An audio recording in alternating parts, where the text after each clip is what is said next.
Sekarang menurut saya, kita sedang menghadapi satu proses pembentukan aliansi-aliansi baru yang tidak permanen. Tetapi bergerak secara sangat dinamis karena semuanya berpikir bagaimana mengelola proses transisi global ini. Saya kira itulah sebabnya mengapa Indonesia bergabung dengan BRICS. Apakah BRICS akan menjadi alternatif dalam tatanan global? Tidak ada yang juga tahu. Tetapi dia menjadi salah satu instrumen dalam proses transisi global ini. Sekarang misalnya dalam portofolio saya di Timur Tengah, di OKI, dalam perang Iran ini kan ada negara Teluk dengan ada Iran. Kan ini masalah. Di BRICS itu ada Iran dan juga ada Emirat. Kan ini juga masalah.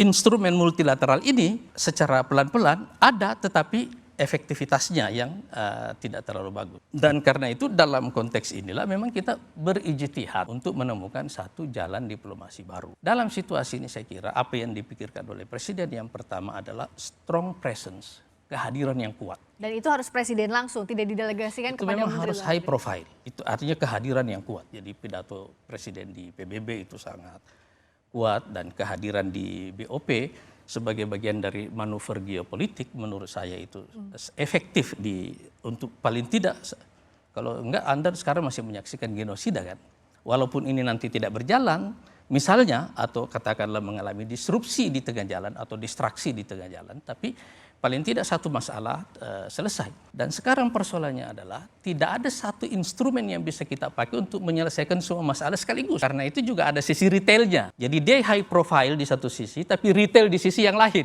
Kalau Anda melihat kenapa banyak kunjungan ya karena ada sisi retailnya dari sisi itu. Dan kenapa ada pengulangan-pengulangan yang paling banyak dikunjungi oleh Presiden dalam periode ini pada dasarnya kan Eropa sama Timur Tengah. Dalam 1 tahun pertama beliau berkunjung ke Timur Tengah beberapa kali, menemui orang yang sama. Karena memang persoalannya sangat dinamis dan orang membutuhkan perbincangan yang high profile seperti itu untuk mengetahui, karena jalur lain itu kan masalah trust, untuk membangun trust itu kan.